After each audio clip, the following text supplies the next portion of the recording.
Bonsoir à toutes et à tous, bienvenue sur Grand Lac 24, votre chaîne d'information indépendante pour l'Afrique des Grands Lacs.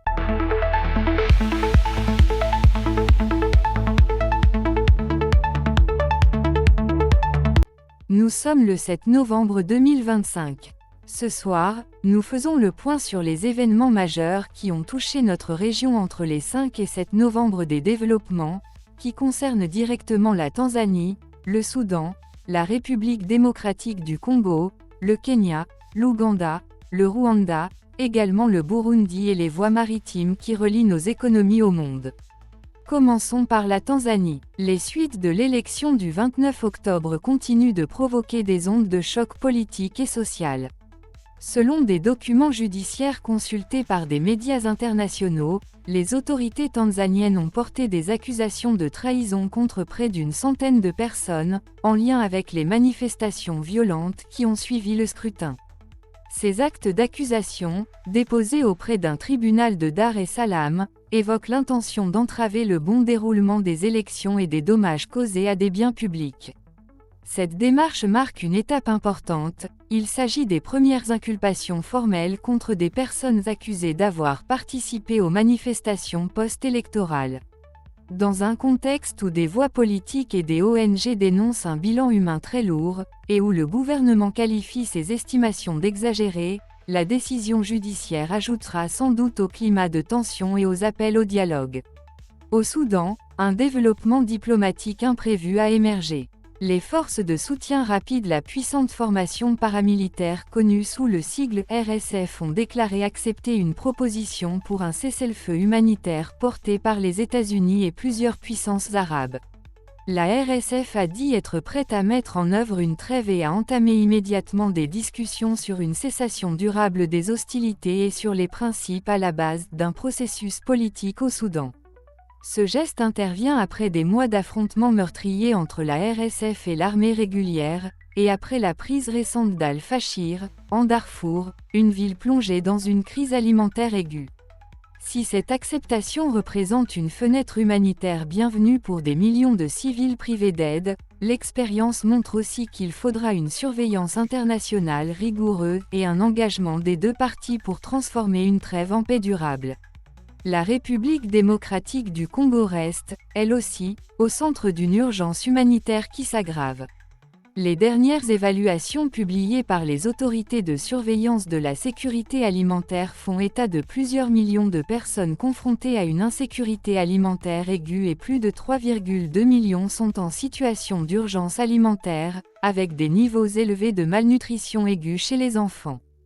Ces chiffres, liés à l'intensification des combats dans l'Est, en particulier les gains territoriaux attribués au mouvement M23, soulignent l'impact cumulatif des affrontements sur des populations entières, perturbation des cultures, déplacements massifs, perte de revenus et accès limité à l'aide. Les conséquences humanitaires dépassent désormais les frontières congolaises, car elles provoquent des mouvements de population, des tensions sur les marchés régionaux et une pression croissante sur les acteurs humanitaires et diplomatiques. Au Kenya, la fin de semaine a été marquée par des événements très différents mais tout aussi lourds d'impacts locaux. Dans la région du Rift Valley, la saison des pluies a encore provoqué des glissements de terrain meurtriers. Les autorités locales font état d'un bilan tragique, avec plusieurs dizaines de morts et des dizaines de personnes portées disparues. Les opérations de secours mobilisent désormais les hélicoptères et les équipes de recherche. Ce type de catastrophe rappelle l'augmentation des risques liés au changement climatique, et la nécessité de renforcer les plans d'adaptation et de prévention face à des pluies de plus en plus intenses. Par ailleurs, sur nos routes maritimes, un pétrolier a fait l'objet d'une tentative d'attaque au large de la Somalie, un incident qui met en lumière la résurgence des menaces sur la navigation et qui a poussé certains États et partenaires internationaux à accroître la surveillance maritime. Ces deux réalités, le climat et la sécurité en mer, ont des incidences directes sur les économies de la région. En Ouganda, la scène internationale a repris des couleurs judiciaires lourdes. La Cour pénale internationale a confirmé une série d'accusations historiques de crimes de guerre et crimes contre l'humanité visant Joseph Kony, l'ancien chef de l'armée de résistance du Seigneur, LRA. Les juges ont rejeté une demande de renvoi des procédures, estimant qu'il existe des éléments suffisants pour avancer. Ce rappel de la justice internationale s'adresse aux victimes du passé et à la nécessité d'une réponse pénale aux atrocités, même si la capture du principal suspect demeure un défi. Pour les pays de la région, ces décisions sont aussi un signal sur l'importance de la mémoire, de la justice et de la responsabilité dans la construction d'une sécurité durable. Le Rwanda et le Burundi, pays clés des Grands Lacs, restent attentifs aux évolutions de leurs voisins et aux enjeux transfrontaliers. Bien que, sur la période 5 au 7 novembre, aucun incident d'envergure immédiate n'ait été annoncé publiquement dans ces deux pays, les autorités diplomatiques et sécuritaires y surveillent de près les dynamiques en République démocratique du Congo, en Tanzanie et au Soudan. Les gouvernements de la région multiplient les contacts bilatéraux et régionaux pour anticiper les flux de réfugiés et pour coordonner les réponses humanitaires et sécuritaires. À Bujumbura comme à Kigali, les priorités sont claires: stabilité intérieure, gestion des frontières et protection des populations vulnérables. Sur le plan économique, plusieurs signaux montrent l'intensification des liens commerciaux et des investissements en Afrique de l'Est. Des compagnies aériennes étrangères étudient l'ouverture de nouvelles lignes vers la région, des partenariats pour renforcer les infrastructures numériques sont également annoncés. Ces initiatives offrent des perspectives de croissance et de connectivité, mais elles posent aussi la question de l'inclusion sociale. Les bénéfices doivent atteindre les jeunes, les petites entreprises et les territoires éloignés, faute de quoi les inégalités risquent de se creuser. Revenons aux conséquences humaines. Dans l'est de la rez-de-chaussée et dans certaines poches du Soudan, la faim, la malnutrition et les déplacements persistent. Les agences humanitaires lancent des appels urgents pour des corridors d'aide, des routes sûres et une protection renforcée des civils.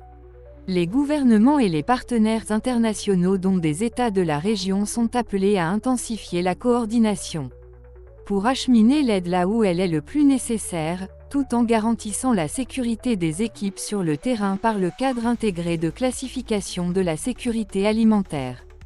Pour les peuples des Grands Lacs, les leçons sont multiples et claires. D'abord, la fragilité politique, qu'elle prenne la forme d'élections contestées, d'arrestations massives ou d'actions militaires, se combine souvent à des vulnérabilités économiques et climatiques pour créer des crises prolongées. Ensuite, la jeunesse, qui constitue une grande part de la population, est à la fois la première touchée et la principale actrice d'un changement possible: revendications politiques, initiatives entrepreneuriales, mobilisation sociale. Enfin, la réponse régionale: coordination des gouvernements, action des organisations régionales et rôle des partenaires internationaux restent indispensables pour transformer des trêves temporaires en progrès durables. Que peuvent faire aujourd'hui les acteurs nationaux et régionaux? Accorder la priorité à la protection des civils et aux corridors humanitaires. Lancer des dialogues inclusifs qui associent la jeunesse et la société civile aux décisions qui les concernent. Renforcer la résilience climatique et agricole pour réduire la vulnérabilité face aux catastrophes naturelles. Et garantir que les investissements en infrastructures et en numérique servent un développement partagé. Ici, sur Grand Lac 24, nous continuerons de suivre ces événements avec rigueur, humanité et indépendance. Nous continuerons d'écouter les témoins, de croiser les sources et de questionner les responsables, afin que l'information serve la vérité et l'action constructive. Avant de conclure, rappel des sources principales qui ont alimenté ce point d'information. Les dépêches et enquêtes publiées par Reuters sur la situation en Tanzanie et au Soudan, les analyses des institutions internationales sur la sécurité alimentaire en rez-de-chaussée, ainsi que les reportages internationaux couvrant les événements climatiques et maritimes affectant la région. Ces sources ont guidé notre synthèse et notre questionnement.